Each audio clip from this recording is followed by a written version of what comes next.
The morning sunlight glared against the broken window of the small cafe where Arlena Voss sat trembling, her hands wrapped around a cup she wasn't drinking.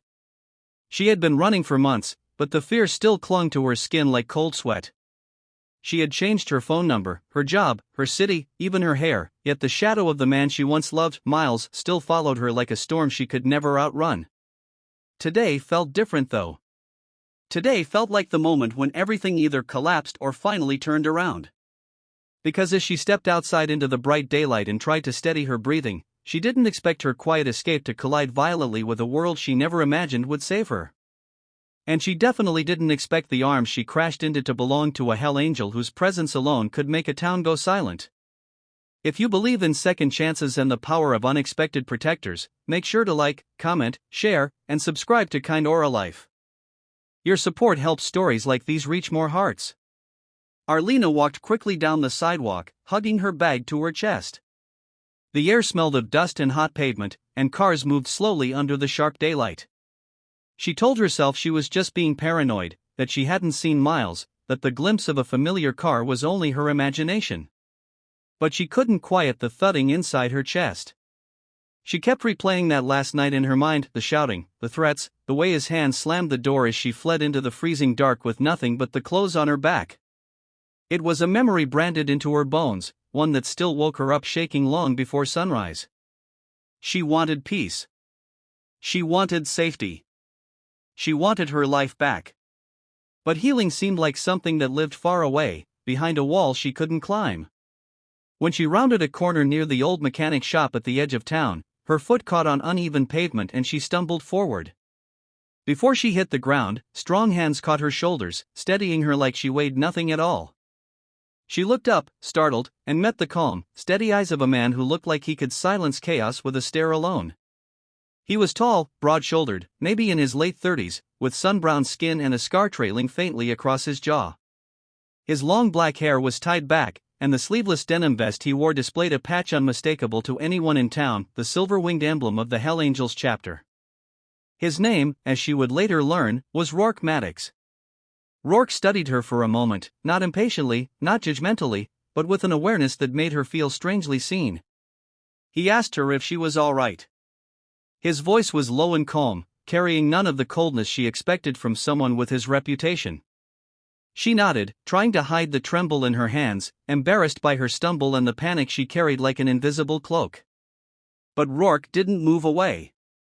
He didn't shrug and continue on his path. He simply stayed there, holding her steady until the shaking faded. People in town whispered a lot about the Hell Angels, but no one ever mentioned gentleness being part of the stories. Arlena tried to continue walking, but when she glanced behind her, she froze. Parked half a block away was a black car, clean, tinted, silent. The same kind Miles used to drive. Her breath stopped in her throat. The cup in her hand fell and shattered on the sidewalk. Rourke saw the fear hit her eyes instantly, and without asking anything, he stepped in front of her, blocking her view, blocking the car, blocking the world. His presence felt like a shield she didn't know she needed. He asked who she was afraid of, but she couldn't speak.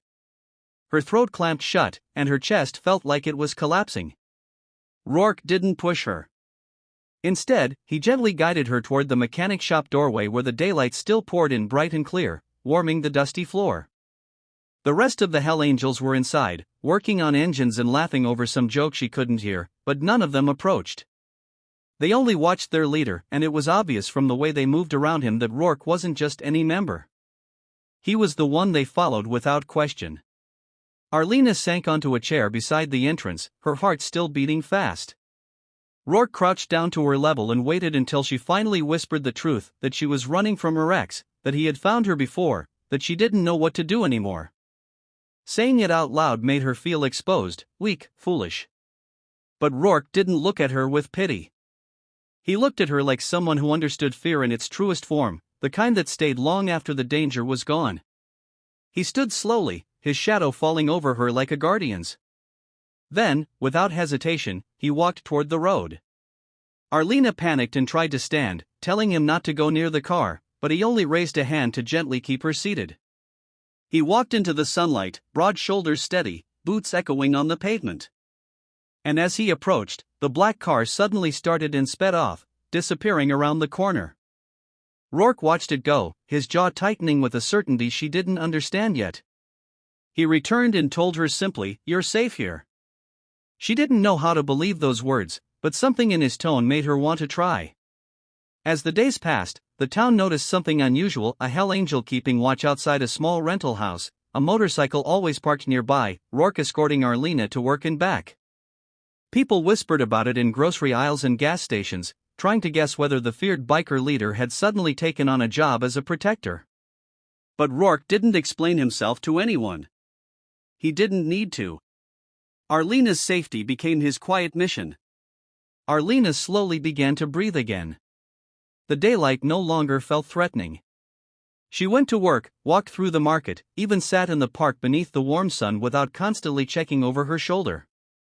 Rourke never intruded into her personal space,